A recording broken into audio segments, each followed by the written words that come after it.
Just like Genie, Gentu has got pathology sets.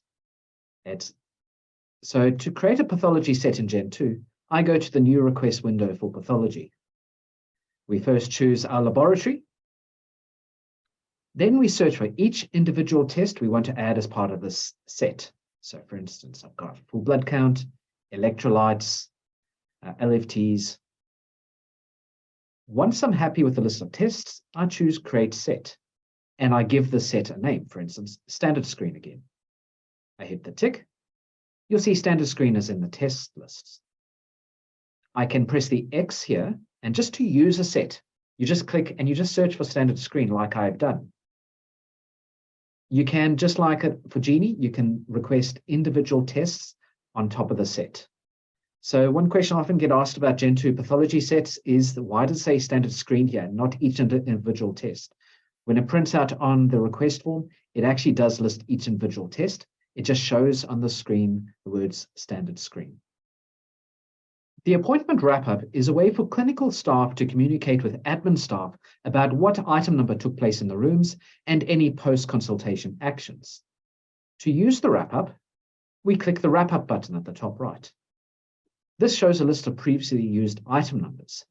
To add a new item to the list, I just search for it and click. It will remember in my list for next time. I put in my message at the bottom to communicate with the admin staff, and I click Send.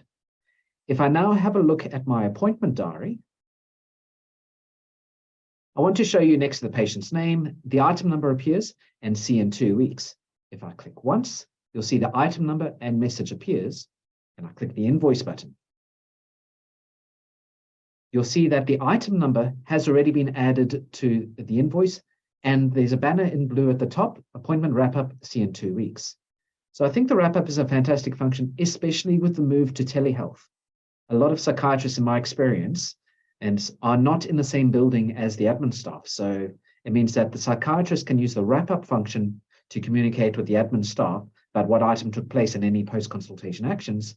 And then the admin staff can just look at the appointment diary or the invoice to work out what is my next step. If you add an attachment in Gentu, you can also categorize that attachment.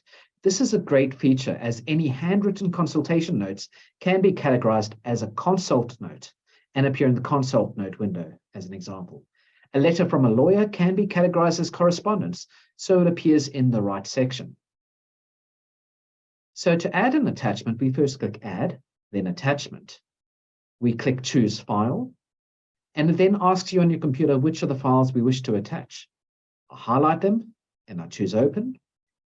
I can now rename the file to show us something different in Gentu. And I was talking about that category dropdown. Here's attachment. So attachment will show us a paperclip. Handwritten consult notes, put as consult note. If this is a pathology and radiology report you're looking at, it's a diagnostic report. If it's a letter, you should put that as correspondence. And you may not be doing procedures or pregnancy records as part of psychiatry, but they're available as options for you. I'm going to choose correspondence. Next, I'm going to change my next file name. And I get to choose the category again as a diagnostic report, for instance. So when I go upload, anything categorized as a letter will show as a letter icon. Anything categorized as a result file will show in the result file section. If I wish to change the category for anything you've already added, click the 3 dots icon next to it, edit, and you can then change the category to whatever it is you would like. You've also got the option of changing the file name. I'm going to change this one to attachment, and you'll see that this has now moved it into the attachment section. You'll see that the icon here is also changed to a paperclip. So another nice thing for psychiatrists that I find is, as a nice workflow, is if you have an iPad and on that iPad you're handwriting your consultation notes into a specific app on that iPad. If that app allows you to save that handwritten consultation note as a PDF, you could open the Gentu website on your iPad, and when you choose Add Attachment, often there's a button there that allows you to choose a file, and you can actually have a look on your iPad and try and find that PDF. I can't say it works for all handwriting applications, but it is a workflow you may want to investigate for those of you already using a handwriting app on your iPad or Android tablet. So just like I mentioned that you can use Gentu on your iPad and try and attach a PDF, you can also use Gentu on your mobile phone.